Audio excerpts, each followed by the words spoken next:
Tangkap 8 debt collector, Mapolda Jawa Tengah panen karangan bunga. Ini berita yang cukup menarik dan cukup menantang untuk dibahas.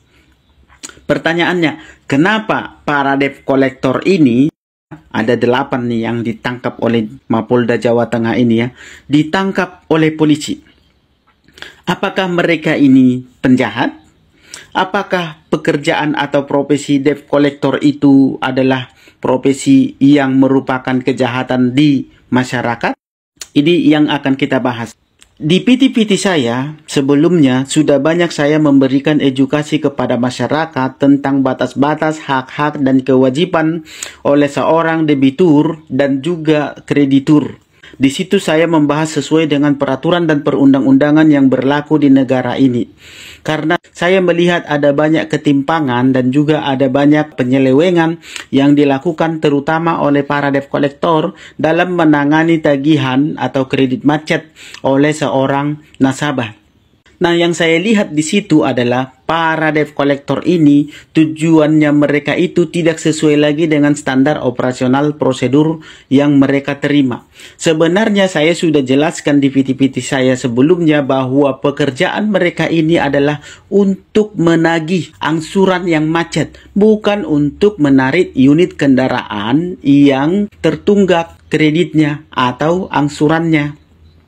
Tapi yang sering terjadi di masyarakat adalah seolah-olah debt collector ini tujuan mereka hanyalah untuk menarik unit mobil atau motor atau objek fidusianya supaya mereka dapat duit. Karena kalau mereka dapat menarik barang atau unit, mereka akan dapat duit besar. Nah, karena mereka dijanjikan duit besar, makanya mereka, tujuan mereka itu yang paling utama itu, atau fokus mereka seolah-olah hanyalah dapat unitnya, tarik unitnya, supaya kita dapat duit. Nah, ini yang salah, sehingga ini menimbulkan chaos di masyarakat. Kan saya sudah bilang bahwa tugas dan tanggung jawab seorang debt collector itu adalah untuk menagih kredit macet gagal bayar, angsuran yang tertunggak, bukan untuk menarik unit. Tetapi yang terjadi di lapangan malah sebaliknya. Harusnya debt collector itu menyadarkan, ya, memberikan edukasi kepada nasabah yang menunggak untuk dia supaya sadar tugas dan tanggung jawab dia, kewajiban dia setiap bulannya membayarkan angsuran. Berikanlah edukasi kepada mereka. Tapi yang terjadi tidak seperti itu di lapangan. Yang terjadi itu malah yang lain. Dan juga kenapa hal ini terjadi seperti ini? Ya, ini juga tidak terlepas dari kurangnya perhatian dari pejabat terkait atau pemegang atau pemangku kekuasaan terkait terhadap hal ini, seperti OJK, Bank Indonesia, dan pengawas-pengawas lainnya. Mereka tidak benar-benar memberikan edukasi kepada masyarakat supaya masyarakat itu, terkhusus mereka para debitur yang mempunyai hutang piutang, sebelum mengajukan mereka harusnya paham dulu kewajiban mereka, paham dulu kemampuan mereka, paham dulu batas-batas hak mereka, supaya jangan terjadi penggelapan unit. Karena debt collector mau menarik unit lalu nasabah menyembunyikan unit atau memberikan unit, menjual unit kepada yang lain karena mereka tidak sanggup membayar, karena nasabahnya merasa sudah memiliki unit, padahal sebenarnya tidak seperti itu. Nah, ini yang perlu diberikan edukasi. Harus bergeraklah kalian itu para pemangku jabatan tertentu supaya kami masyarakat ini teredukasi dan supaya kami jangan dibodoh-bodohi ketika kami mengalami gagal bayar. Yang seharusnya belum ditarik sudah ditarik. Malah sering sekali para debt collector ini membawa-bawa undang-undang dan peraturan lagi yang seolah-olah mendukung kepada tindakan mereka untuk menarik unit kendaraan. Padahal jelas-jelas itu sudah bertentangan dengan peraturan dan perundang-undangan yang berlaku di negara ini. Sebagaimana yang dituliskan kepada putusan MK terbaru, yang sebenarnya para debt collector ini kalau melakukan hal tersebut itu mereka telah menyalahi peraturan dan perundang-undangan 1945, di mana dikatakan bahwa bertentangan dengan sila kemanusiaan yang adil dan beradab. Di mana adil dan beradabnya kalau hal seperti ini terus terjadi di masyarakat kita, di lapangan, seperti itu. Jadi, di berita ini dikatakan bahwa tangkap 8 debt collector Mapolda Jawa Tengah panen karangan bunga. Di sini jelas-jelas dikatakan bahwa, kita lihat ini reaksi masyarakat ya. sejumlah karangan bunga yang dikirimkan kepada Mapolda Jawa Tengah tersebut ternyata itu merupakan ucapan selamat daripada para debt collector yang ditindak oleh polisi yang meresahkan di masyarakat. Nah, dari karangan bunga itu yang dijajar di depan Mapolda Jawa Tengah tersebut, ternyata pengirimannya dari berbagai kalangan masyarakat. Ada pemuda Solo, ada barisan pemuda Wonogiri, pemuda warga Kudus, Rembang Dampo Awang, warga Jakenan Pati, warga Pati, warga Temanggung, gabungan pemuda Wonosobo, warga Jepara, dan warga Semarang. Lihat, ya, ini reaksi mereka karena selama ini mereka atau masyarakat sudah benar-benar gerah dengan tindakan para debt collector ini.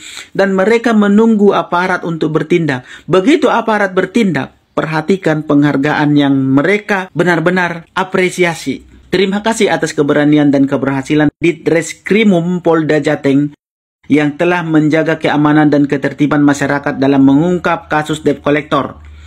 Kami berharap sebagai masyarakat, tindakan tegas seperti ini dapat diikuti oleh polres-polres yang lain. Dan ini akan terus konsisten terjadi ke depannya supaya keamanan dan ketentraman di masyarakat terjaga, terkhusus oleh karena tindakan para debt collector ini.